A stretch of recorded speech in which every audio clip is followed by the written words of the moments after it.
Hello, everyone. Thank you for being here. I know there was a nice talk about AI, so I'm happy to have a few people here. Today, I'm here to talk about Angular and more precisely all the new feature that came with the latest release. And I think the most important feature we got is basically this: we changed the logo.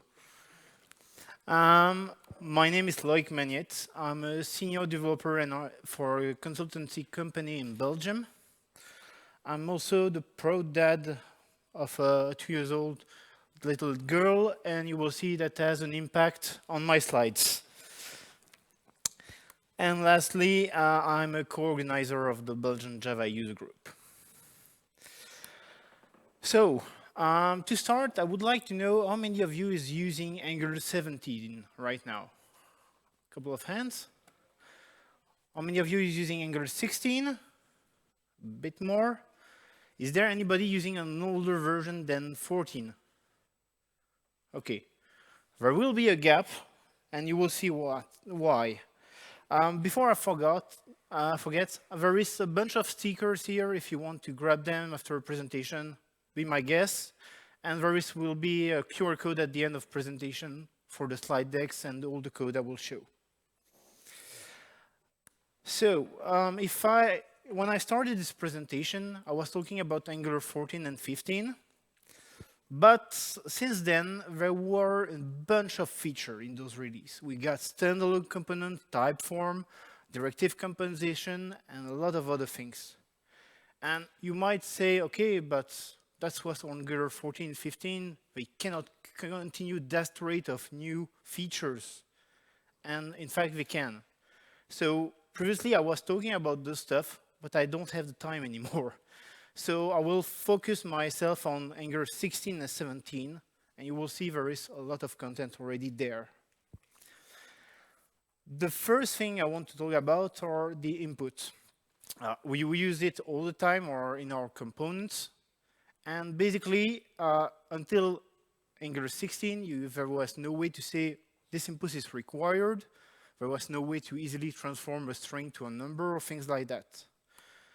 That were things that were added with Angular 16. So now you can mark your input as required. You can automatically map your inputs from the router to an input, and you can also transform it. But personally, I'm not a big fan to only see slides. I want to show you code. So that's where you discover why my daughter is so important for me. You're going to see a lot of dinosaurs today. So I talk about input changing. So I have a little component here. That's basically, if you want to see it, that's just discard. And it has a simple input here. And now with Angular 16, I can just add curly brace and say required true. Copilot tries to make me add a lot of more things. What it means, if I go in my component using this one, no, as a developer, and I forgot this input, my IDE can tell me, oh, there's something missing. So that's nice. It helps you, especially if you have libraries of components. Now we can say that's required, that's not. I think everybody at some point forgot to put an input and the component was not working and had a hard time figure it out, so that helps. The next thing I'm going to show you is the automatic binding on the input from the router. So if I show you my root file, you will see that I can see the detail for dinosaur providing an ID. But until now, if I go in my details, you will see I need to do some funny thing with the activated root. Here I'm using the inject, but I had to do all this work by hand and reuse it everywhere. Now, if I go in the config where you can provide routers and things like that, you can also say, when I provide my router, I want to do the automatic component input binding. Out of the box, if you don't change anything, it won't break your application, so that's a good thing.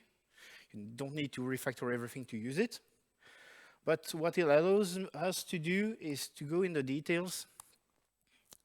And in the details, what I will do is create a new input called ID, And why it's ID is because the name in my router is ID. So in Vite, those two need to match. And I'm gonna say, okay, that's a number. And I can say, no, that's an input. It's required. I just need to import this. And because if you know it, when you get something from the root, it's a string. It's not a number. So what you can do now is just provide a transform method. You can write your own, but for simple things like that, there is only already something for you in Angular. There is the number attribute who will map automatically string to number. It means that I don't need this anymore. I can remove my function here. I don't really need to do this on init. I can do on change. Change the method here. And this I don't need anymore. No more observable for this part. I can simply say this.id and remove a parenthesis and some comment here, and here is this. And if I done properly my work, when I click on this, it's working. I remove a lot of code and still working. And in my opinion, that's a good change for one reason. The less code I write, the less bug I make. So that was for the inputs. Maybe the biggest feature that came with Angular 16 were signal. How many of you knows about signal? A couple of hands. So what is a signal? If you take the definition, it's a reactive primitive type. It doesn't help you to understand how it's working. So I have a simple example for you. You can see a signal like a box. And in this box, you want to put something. And because it's my presentation, I'm going to put a dinosaur in it. So how do you put that dinosaur in it? Using code. You're going to do something really simple. You're going to define a field, a variable, and say it's going to be a signal of type something, and provide the value you want to put in there. When you want to get the dinosaur out of the box, you need to open it. And to do that, you're going to use a parenthesis. A good way to remember it, if you take a box and you want to open it, you do that. That's basically your parenthesis. And when you do that, nice, you get the dinosaur of the box, normally. You're going to say, that's just a wrapper. But there is another trick. In this box, there is a little alarm, a signal. And when you open the box, you register to get the next update on this value. And that's what does a signal for you, basically. It will automatically, when you open the box, you say, okay, this guy wants to get the next update. So let's see that in action. If I go back on my list, you see I have a little heart here. I don't know if it's readable from the back, but I would like to like some dinosaurs because my daughter has some preference in dinosaurs. So if I go in my details, that's just the little card. I have currently, and that's not details, that's a card I need. I've basically just right here, the little heart with the click on it and the count, but for now it's just 0. So I'm going to use a signal to do that. So I will define a like count, and this like count is going to be a signal of type number. I'm going to take an initial value is 0. I need to import the signal. So that's easy enough. And when I want to click on the like, and that's Copilot messing everything up, I want to update it because I need the previous value to that. And basically in signal you have update, and what does an update? It provides the original value, and with this value you can create a new value. There is another method called set, and the set just writes a value. It doesn't care about the current value. That's the only two methods you have on signals, and to be precise, on writable signals. We'll see there is non-writable signals. So if I change my HTML now, when I like, it's already done. And here I'm going to put the square brackets so we get the syntax highlighting. I can say my like count and put the parentheses because I need to open that box. And normally, if everything works, when I click on this, you see the number increasing. We'll go a bit further than that. In this, I have put a little search, and I would like to type something and see the list being filtered automatically. Again, I'm going to use a signal to do that. If I go in the component, and apparently, yeah, no, this one. I can basically say I have a search term, and it's a signal of string. Nothing special there, and the basic value is an empty string. I would like to bind it to my filter here, my input, and that's where, for now, it's not totally properly integrated. I cannot use the banana box binding, so the two-way binding, I cannot use it with a signal right now. So I will need to single bind the ng model to say, okay, that's my search term with the parentheses, and I need to define the event on the other hand to do that. So I will define a method here called, change would be better. And what I can do is basically not update, but set the value, since I don't care about the previous one. If I think here that's not the right word. Yeah, it's changed. But it still doesn't filter my list. To do that, I need to work a bit with this. So I have an observable to get all my dinosaur from my backend. But I would like to use signal. To do that, I can simply say to signal. And it will automatically convert my observable to a signal. That's pretty nice. That's really a part of the interoperability between signals and RxJS. You don't need to reinvent something. There is methods for you. You can use it like that. And why do I change that to a signal? Because I would like to have a filtered list of dinosaurs. And what would be this thing? It would be a computed signal. A computed signal is a signal where you cannot write in it. It's just compute value based on another signal. So again, I provide a little function. And what I'm going to do is get, and not get like this, gets the search term, then get the dinosaurs, and filter them. And this is wrong. Why is it wrong? Yeah, I know why.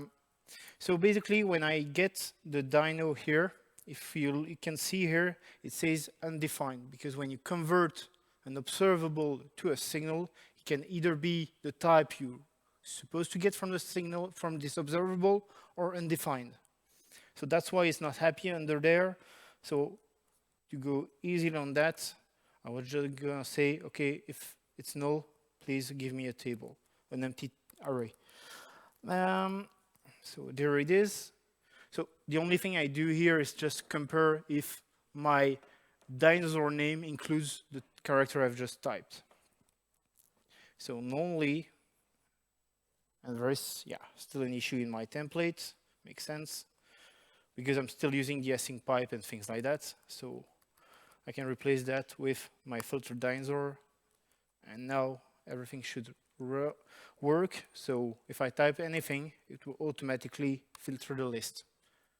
That's not that complicated, you just need to learn to use those signals. They are really nice.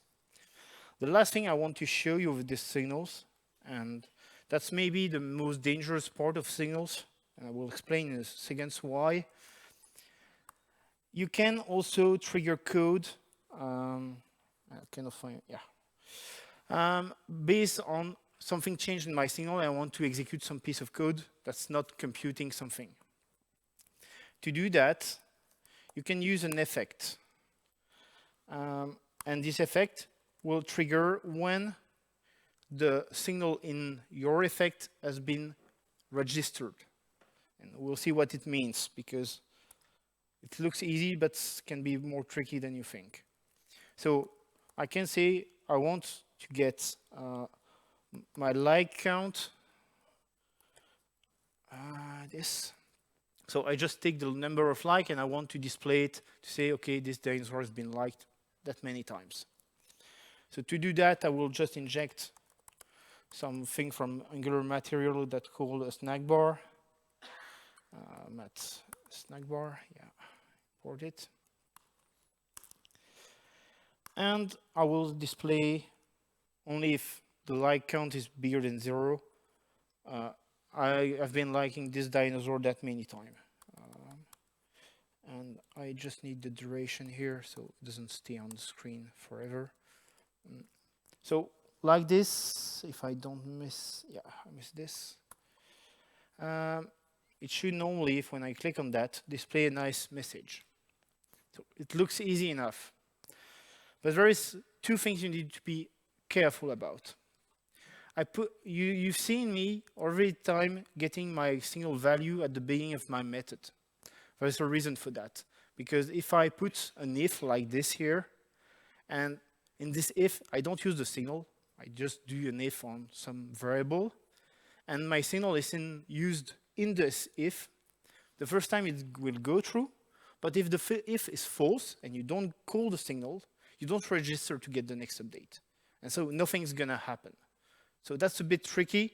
So my recommendation is get the value from the signal first and then do your business, because at some point you will forget there is an if or a condition or something and you don't trigger the signal, and the next update you won't get it. Another thing you shouldn't do is to take your signal here and try to set a value in it. I think it's quite obvious why you shouldn't do that, because it looks quite like an infinite loop. And apparently I missed, yes, like count. But Angular tries to be nice with you, so if you try to do something like that, it will do nothing. It will execute the line where you can try to set the new value. But I recently had a colleague saying, I don't understand, my code is not working. And I was like, okay, it looks right. But in fact, this method was triggered by an effect somewhere, and it's trying to re-trigger the effect, set the value on the same signal. And by default, Angular disable it. There is a way to enable it, but in my opinion, you shouldn't play with that. That's, I think, a recipe for disaster, basically. If I go on, I already touched a bit on this subject, but signals are not there to replace reactive.js. I know various people that really don't like reactive.js, and I can understand why, because the learning curve is quite steep on reactive.js. But it will not replace reactive.js. reactive.js is for asynchronous calls, just asynchronous tasks. You can orchestrate those asynchronous tasks, you can get the latest response, cancel something. That's not the case for Signal. Signal are synchronous. You can use it to get derived state or have reactive state in your component, but there are 2 different things. But as I showed you, you can have interoperability between those 2. With 2 signal or 2 observable, you can do that. So they are just there, you can make both of them work together, but they are not opposite or one is supposed to replace the other. Since the release of Angular 17.1, we get a little improvement on signals. We can now have inputs in our component that are signal. And I'm going to show you how you can do that. So if I go back in my card, I can say simply, this dinosaur, it was an input. I can simply replace this and say, no, it's an input. It's required. And it's a dinosaur. I don't need the decorator or the annotation on top. It will just work like that, except that because it's a signal now, every time you use it, you need to put the parentheses. So basically, I'm going to replace this by the same thing with parentheses. And everything is still working. That's a simple input. But if I want to take the one I have in details that automatically map via the router, I can do the same thing. I can say it's an input. You can say just an input like this, or you can say it's required. Again, it's a number I should get. But if you remember correctly, I need the transform here, because from my router, it's just a string. So I remove this. I can provide here a transform function. I can use basically the same thing.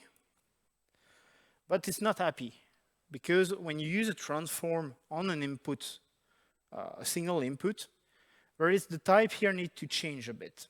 You need to say first what's the type you want at the end of the transformation, and after that you need to say the type you get at the start. So in my case, it's an input, and the original type was a string. You need to do that when you transform.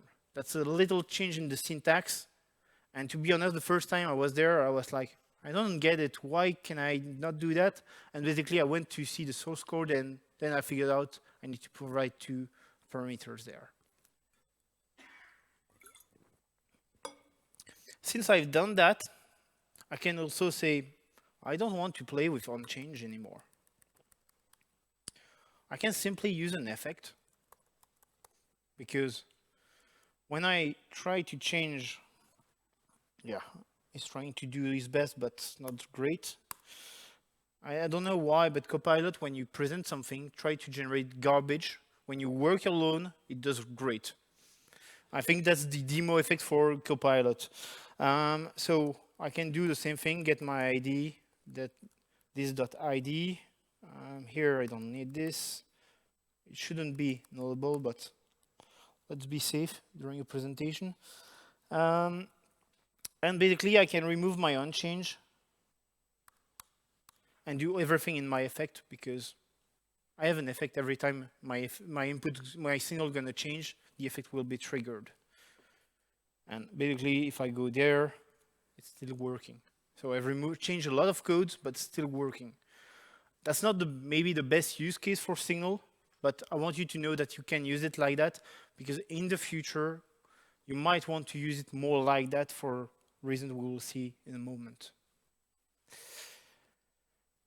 So that leads us to the big bad in Angular, ng-zone.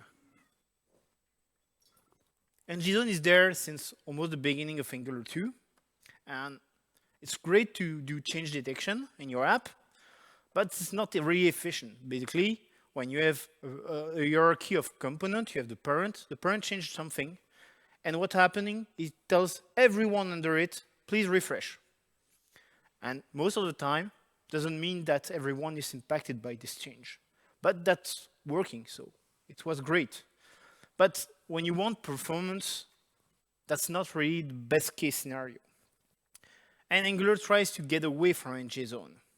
But to do that, there is some hurdle in the way. For instance, all the control flow we use, ng-if, ng-for, ng-switch, are tightly coupled with ng-zone. So you cannot easily get out of that.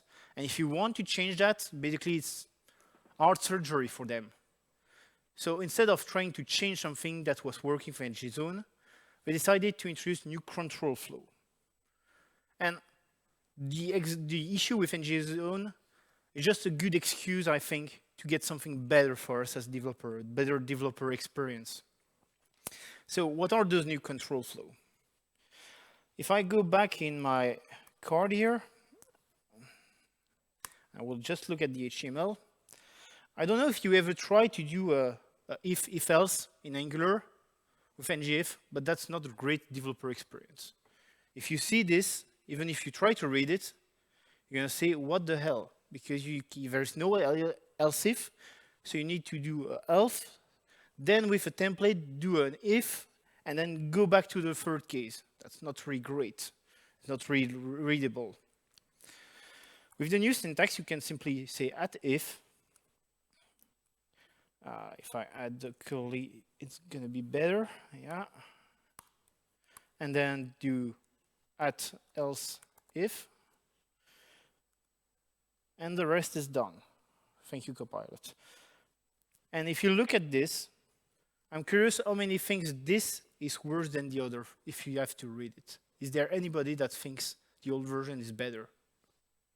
Yeah, that's what I thought. Of course, you can also use the switch the same way with @switch, and I can basically do the same thing. So say dino diet, and I need to put the parentheses. This new syntax also supports pipe, so if you used to use a pipe in your if or your for, you can still use it, and you can do something really similar. And out of the box, it's working. It's really more readable. To give you a real example of how can it be really useful, I didn't realize at first, but I work on a project that has been there for more than a year, and there's some part of this project that I didn't write myself. This was another team, and I'm doing some update in the component, and I was like, okay, while I'm updating, I'm gonna switch to a new control flow syntax. And what happened, I realized that in this component, I had an add if, add if, add if, add if. If you put that in your TypeScript or your Java and you have 4 if inside each other, basically it's got smell for everyone. But in Angular, because those ngIf were in your HTML tag, you couldn't see really those one. It was hard to spot those kind of things, those complex logic inside your component. No, because of this syntax, it's way more obvious when you do something that complex. And at that point, you can say, okay, maybe I need something else there. Maybe I need a new component or something, because that's too complex to read. I'm going to show you the same thing for the for loop. So I can, here I have an ng4. I can simply do, I think you can guess it, at 4. And use the dino of my filtered dinosaurs, and just put curly braces. And you see that it's not happy. I'm curious, how many of you knows about in the ng4 the function track by and use it every day? Yeah, 3%. And it's supposed to be implemented for one reason. It's performances. It helps Angular be better when you refresh everything. When you change something in the for, it's supposed to help. And until now, it wasn't really used by a lot of persons, and it was painful because you need to define a function. And that's painful, a function, just to say, I want to track by my object ID. With the new syntax, you simply say track, and you can say my object.id. And that's it.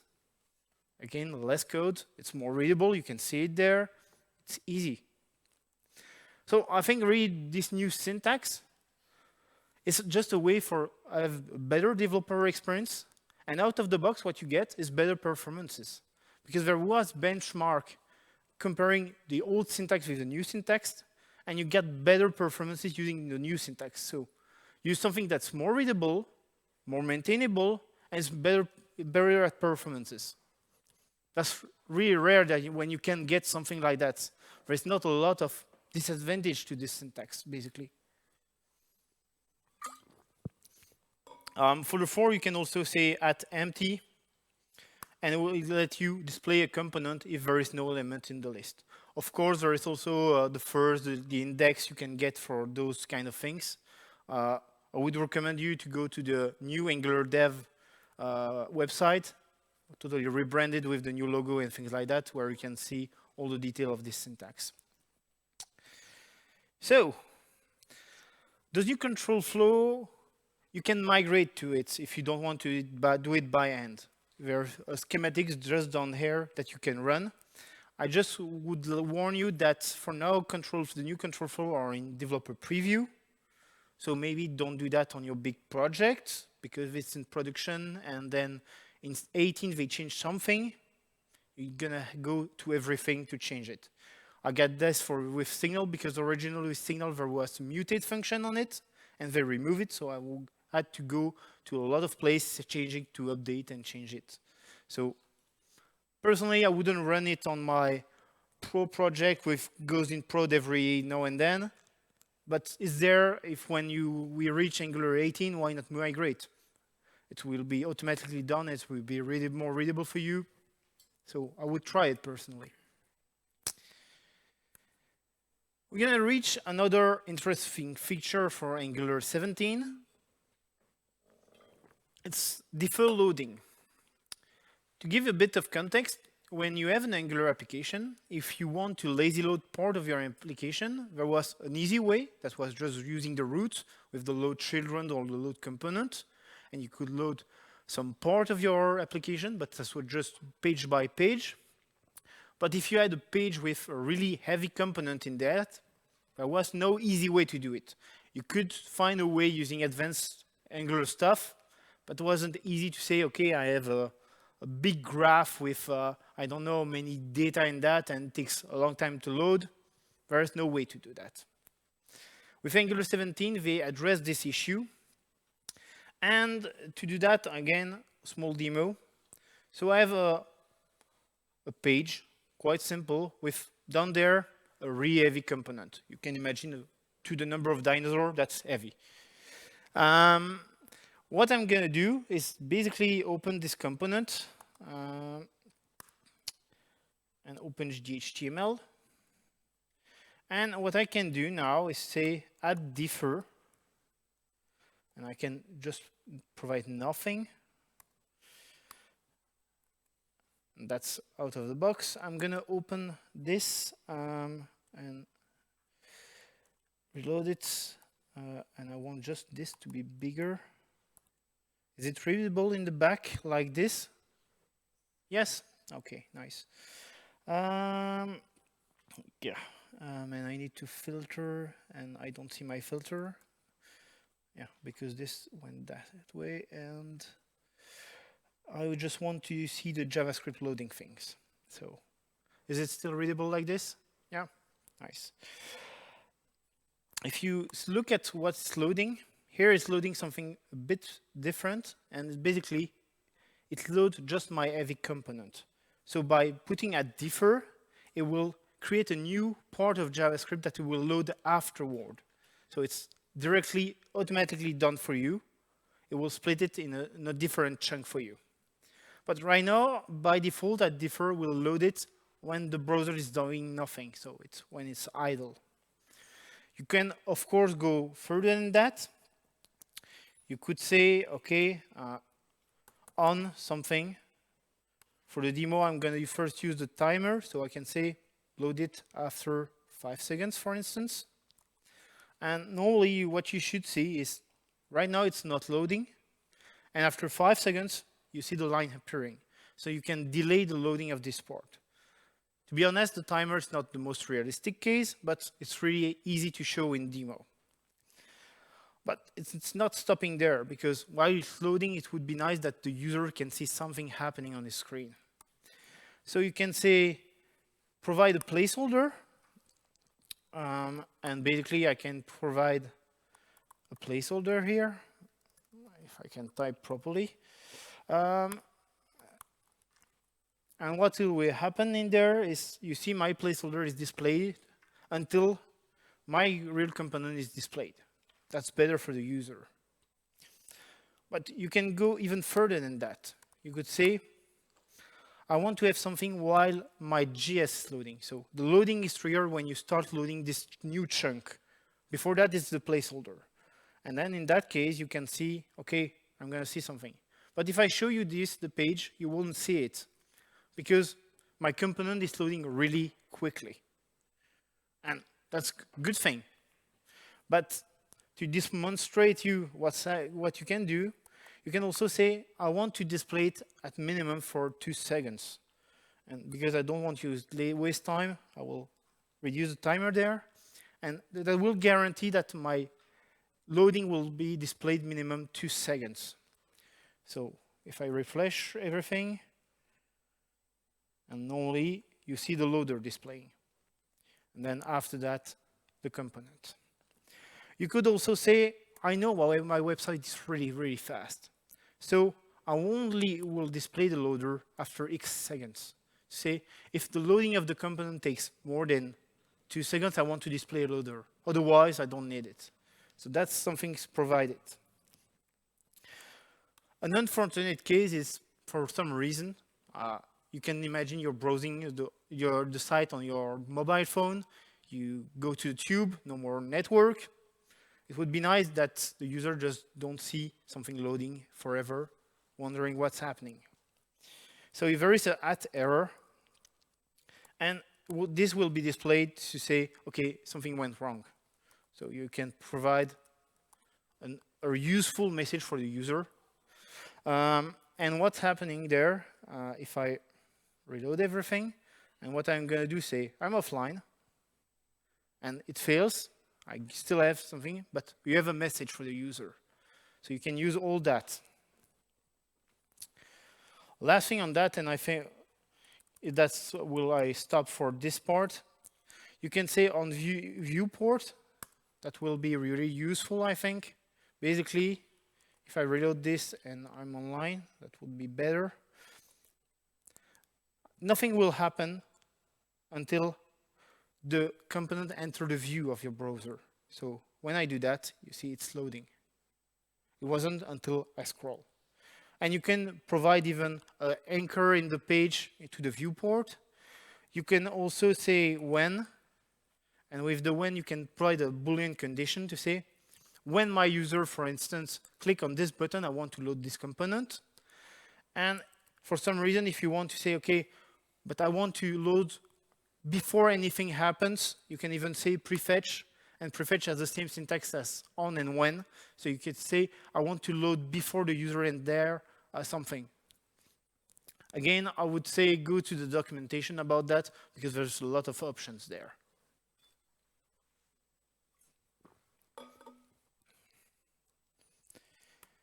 So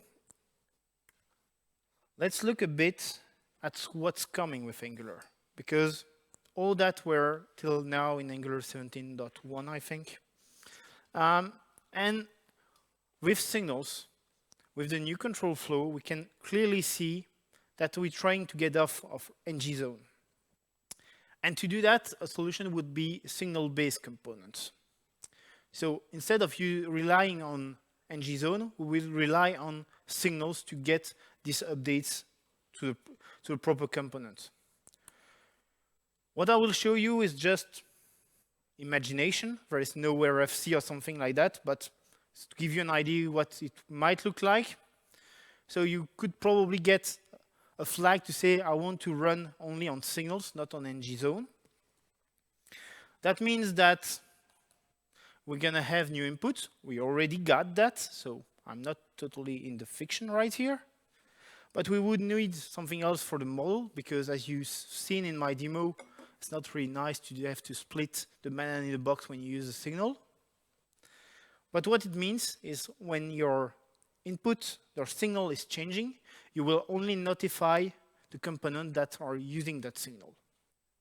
It means if you have a large tree, you might only ping 3 or 5 components in your whole tree, where before with ng zone you might ping 30, 50 components just at once.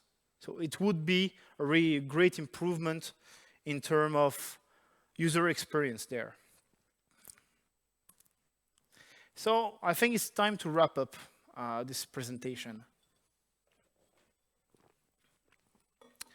I know that if you look at all those features that Angular added in the last version, it's a lot to process. It's a lot to learn. And it can be really scary to learn so much. And I've started to hearing some people in the community saying they're going to do the same thing then with AngularJS. They're going to change everything and we'll need to relearn everything for Angular, I don't know which version. That's not the case. If you look carefully at what Angular has done during the last 10 version, they try to change slowly, progressively, not deprecating everything or dropping feature. They try to migrate progressively, give you time to adapt. We are more like in the Java world on that subject than we were with AngularJS. We are trying to help you migrate, help you adapt to it. And it will land in my second point. I think it's great. What's worse than having a language, a framework that doesn't change? If you wonder, you can ask your COBOL friend. He knows what it is. I think it's 20 years, he's seen something new, hopefully for him. But we have something that's changing that gives you more control, better developer experience, better performance. That's very nice. That's not something every framework does, and they try to do it slowly, progressively. For all the signals and the new control flow, there was RFC publicly on GitHub where they asked the community what you like, what you don't like. Can you give me an input on that? And they changed a few things on that. So they're trying to include the community in the feedback. And so they're not doing that closed door. And when we publish something, you have to do with it. They try to do better than with what they've done with AngularJS. And basically it means, even if a lot of people say Angular is dying, in 5 years we don't use that anymore, I don't think it's true, because Angular is trying to adapt to the new world. I didn't touch on that, but we have now server-side rendering in Angular. They try to integrate properly, because before that it was a hard time to do it. And now they're trying to do it properly for people that want server-side rendering. So they try to listen to the market, to what people want, to adapt, and to give better feature for us developer. So I think we get a real bright future with Angular. It's not gonna die. People are a bit on the defensive because of new control flow and things like that, saying they're gonna break everything. I don't think so. I hope I'm not wrong, but I don't think that's the way they are going. And I think for Angular developer, it's really exciting time, because we get new features that will improve the way we work. And what can we ask more than have a better day at work? If you want the slide, there is the QR code or the URL. So I will leave you a minute to scan it.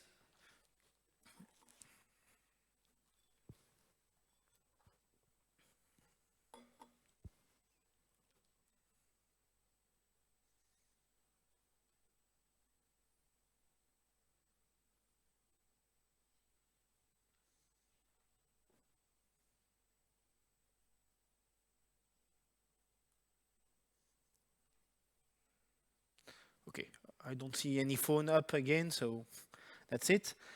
Before going to the question, I would like you one thing. If you could please rate the talk in the JFocus app.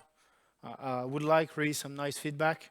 Nice doesn't mean nice for me, but have feedback, because it helps improve the presentation, improve the content for you. So please take a minute to rate it and see if you have questions. That's the right moment for that.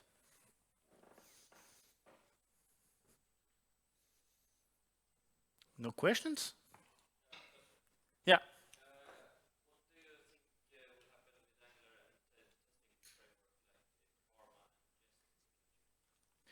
So the question was, what do I think is going to happen with the testing framework, so Karma, Jest, and things like that? I think they Angular is still maintaining Karma and things like that. And for some feature that's better than Jest, but for others, Jest is more performant. I think they're still going to go that way, but they still need to do some improvement right now, because where you were familiar with testing in Angular and being able to set inputs manually when you do test when there are not signal inputs, now it's not possible anymore. So the only way to do that is create a dumb component where you use your current component to test the change on it. So I think they need to adapt, and they will need to have something new, because if we remove NGZone, we need something to run those tests to have this context. But I don't think they're gonna drop it or something like that. Yeah? I haven't worked with signals that much, but I was wondering, I was trying to use it in a service. Yeah. I'm using the effect function in the constructor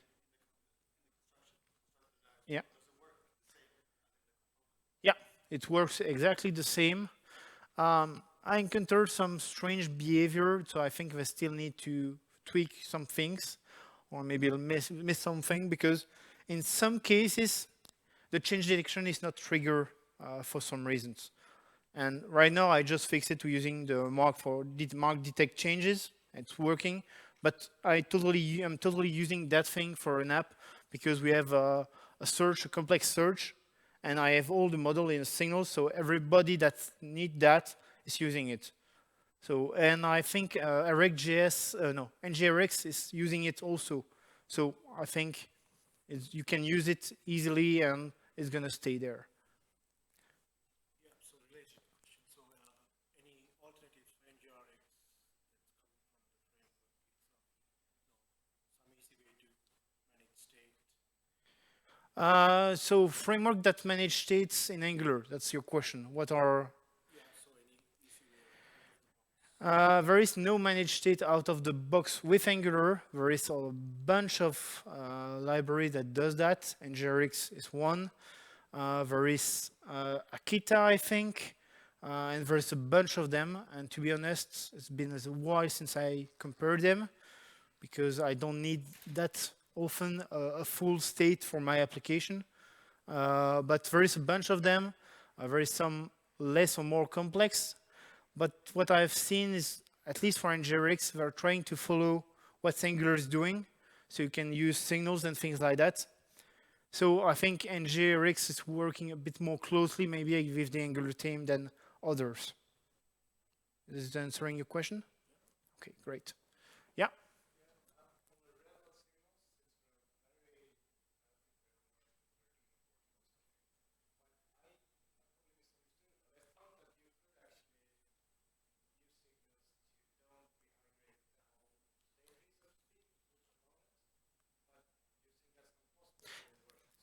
Not right now. You still need ng zone. But in the future, that's the idea, is to get rid of ng zone and don't need the whole rehydration. I know there is some change done in the server-side rendering to avoid that, but to be honest, I'm not an expert of that, so I cannot go further than that. Any other questions? No? Thank you for your attention, and if you want to grab some stickers, they are there, and you can grab anyway. Thank you.